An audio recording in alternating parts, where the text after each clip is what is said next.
আসসালামু আলাইকুম ভিউয়ার্স, আমাদের মধ্যে অনেকেই কিন্তু জানি না কিভাবে নগদ থেকে বিকাশ অ্যাকাউন্টে টাকা ট্রান্সফার করা যায় এবং অনেকেই কিন্তু মনে করেন যে নগদ থেকে বিকাশে টাকা পাঠানো যায় না।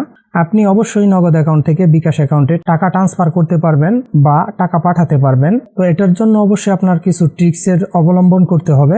আপনি সরাসরি নগদ থেকে বিকাশে টাকা ট্রান্সফার করতে পারবেন না। তো আপনি ঠিক কিভাবে নগদ থেকে বিকাশে টাকা ট্রান্সফার করতে পারবেন এবং এটার সুবিধা অসুবিধা বা এভাবে টাকা ট্রান্সফার করতে গেলে আপনার আসলে কি করতে হবে বিস্তারিত একদম প্র্যাকটিক্যালি আজকে আমি আপনাদেরকে নগদ থেকে বিকাশ অ্যাকাউন্টে টাকা পাঠিয়ে দেখিয়ে দিব যে ঠিক কিভাবে আপনারা নগদ থেকে বিকাশে টাকা পাঠাতে পারবেন এবং এটার কি সুবিধা অসুবিধা রয়েছে বা কিরকম চার্জ পড়বে বিস্তারিত আজকের ভিডিওতে দেখিয়ে দিব। মূল ভিডিওতে যাওয়ার আগে রিকোয়েস্ট থাকবে, এরকম গুরুত্বপূর্ণ ভিডিওগুলোকে মিস না করতে চাইলে অবশ্যই চ্যানেলটিকে সাবস্ক্রাইব করে ভিডিওর পরবর্তী অংশটুকু কন্টিনিউ করবেন।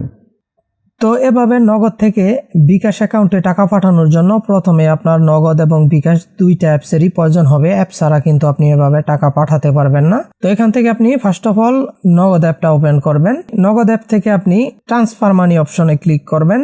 এখানে ক্লিক করার পর এখান থেকে ভিসা ডেবিট কার্ড অপশনে ক্লিক করবেন। এখানে কিন্তু আপনার অবশ্যই একটি ভিসা ডেবিট কার্ড প্রয়োজন হবে। ভিসা ডেবিট কার্ড ছাড়া কিন্তু আপনি নগদ থেকে বিকাশে টাকা ট্রান্সফার করতে পারবেন না। তার জন্য আপনার নিজের যে কোনো ব্যাংক অ্যাকাউন্টের বা যে কোনো ব্যাংকের একটা ভিসা ডেবিট কার্ড হলেই চলবে। আপনার নিজের যদি এক্ষেত্রে ডেবিট কার্ড না থাকে, আপনি আপনার ফ্যামিলি মেম্বার রিলেটিভস যে কারো কার্ড থাকলে তার কার্ড নিয়ে নিতে পারেন। আর একেবারে যদি কার্ড না থাকে সেক্ষেত্রে কিন্তু আপনি এভাবে টাকা ট্রান্সফার করতে পারবেন না। তো টাকা ট্রান্সফারের জন্য এখান থেকে আপনি সিম্পলি ভিসা ডেবিট কার্ড অপশনে ক্লিক করবেন।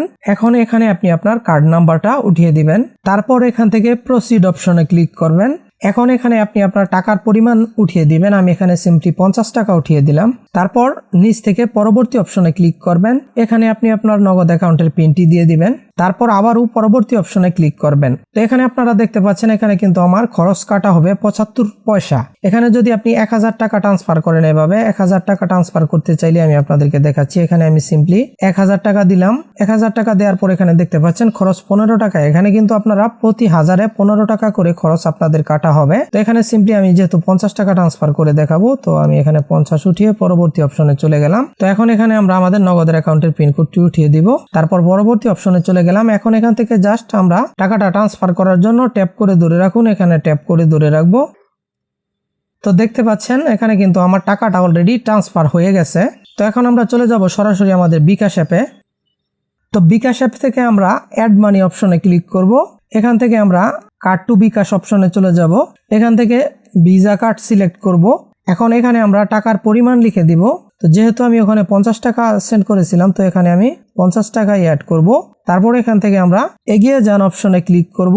তো এখন এখানে আমরা জাস্ট আমাদের কার্ড নাম্বার এবং নিচে আমাদের কার্ডের এক্সপায়ারি ডেট এবং কার্ড হোল্ডারের নাম লিখে তারপর নিচে সিভিভি বা সিবিসি নাম্বার দিয়ে জাস্ট এখান থেকে কিন্তু আমরা এগিয়ে যান অপশনে ক্লিক করে গিয়ে কনফার্ম করে দিলে কিন্তু এই টাকাটা আমাদের বিকাশ অ্যাকাউন্টে অ্যাড হয়ে যাবে।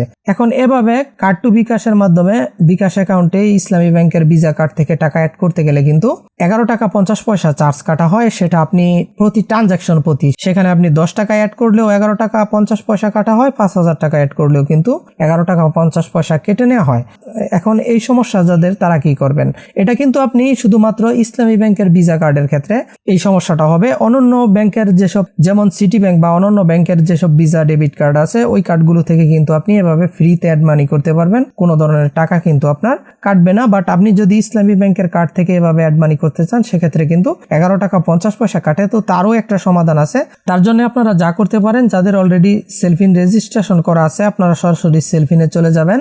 তারপর এখান থেকে আপনারা ফান্ড ট্রান্সফার অপশনে চলে যাবেন। এখানে যাওয়ার পর এখান থেকে আপনারা বিকাশ সিলেক্ট করে দিবেন। বিকাশ সিলেক্ট করে দেওয়ার পর সিম্পলি এখানে আপনারা আপনাদের বিকাশ নাম্বারটা উঠিয়ে দিবেন। তারপর এখান থেকে নেক্সট অপশনে ক্লিক করবেন। এখন এখানে আপনারা অ্যাকাউন্ট অপশনটা সিলেক্ট করে নেবেন।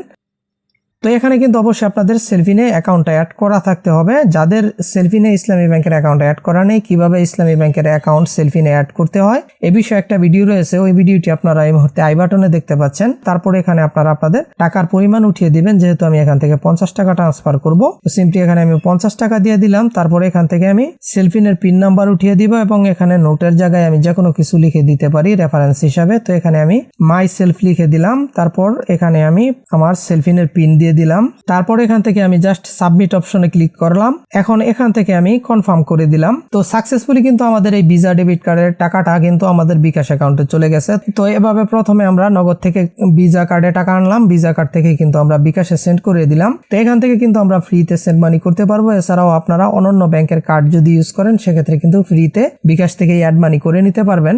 এই ছিল আমাদের আজকের ভিডিওটি যদি হেল্পফুল মনে হয়ে থাকে অবশ্যই ভিডিওটিকে একটি লাইক এবং চ্যানেলটিকে সাবস্ক্রাইব করে দিবেন এবং এছাড়াও যদি কোথাও কোনো সমস্যা হয় ভিডিওর কমেন্ট বক্সে কমেন্ট করে দিবেন, আমি রিপ্লাই দেওয়ার চেষ্টা করব। আজকের মতো আমি জাহাঙ্গীর এখানেই বিদায় নিচ্ছি। সবাই ভালো থাকবেন, সুস্থ থাকবেন। আল্লাহ হাফেজ।